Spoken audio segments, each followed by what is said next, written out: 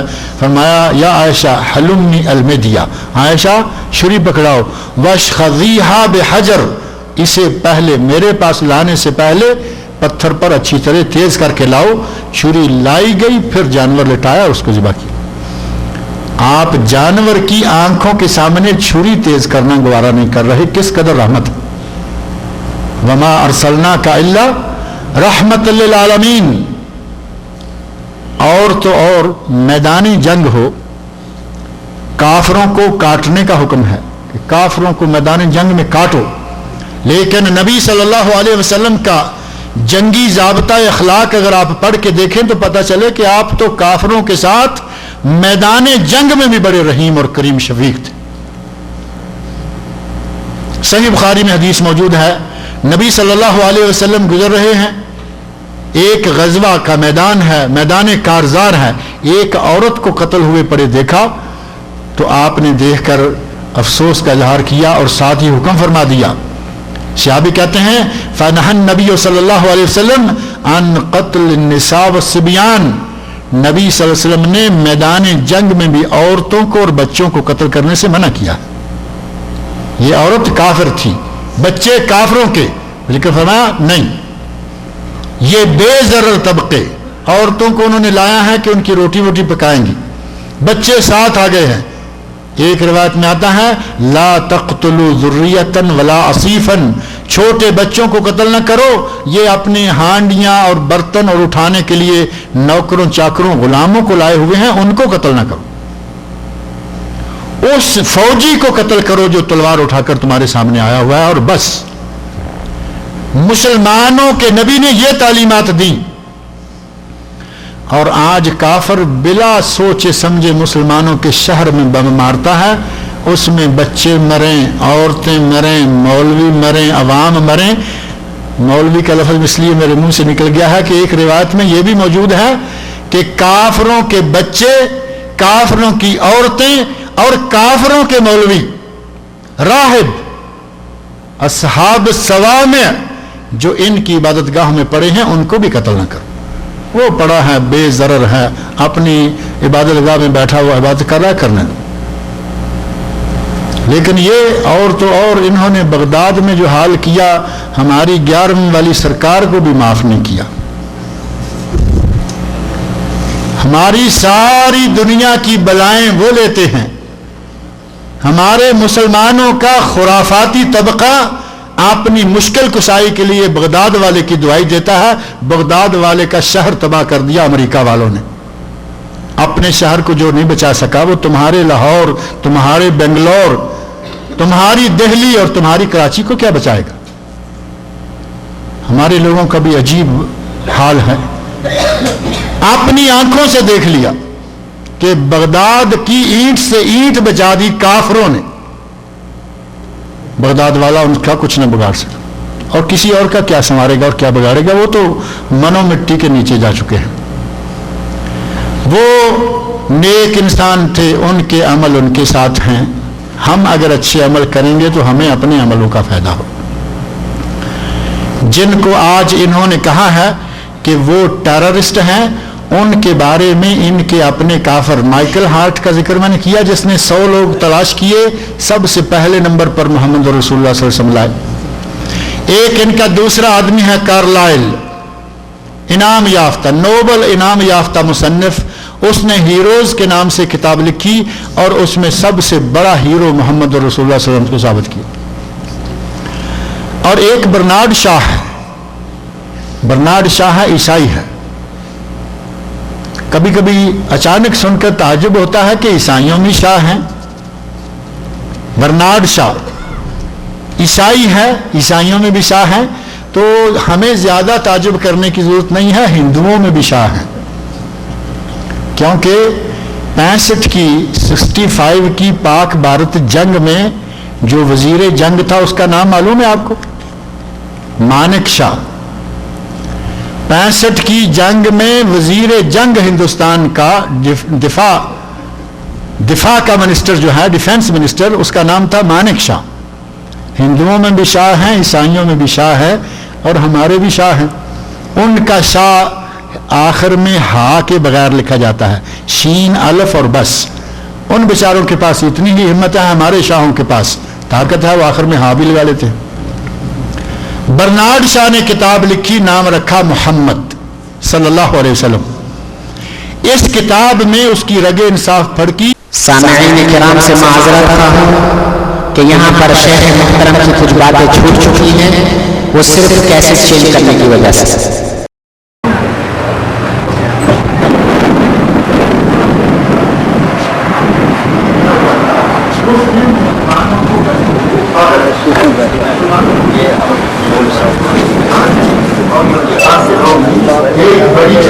کھانا کھانے چاہتے ہیں ہمارے یہاں کوئی سلسلہ غلط نہیں ہے. مسلم کی بجائے عرب بھی ایسا کرتے ہیں. 5 سال ہمارے دوسرا کلاس کو آفران کی ہے, صرف اس بات کو بہتر ہو مسلمان اچھا کردار پیش کرے باقی کسی کو فائدہ. جزا اللہ ہوتا ہے وقت کے پیچھے معذرت کے ساتھ وقت سوالات کے ساتھ میرا بیٹا میں آپ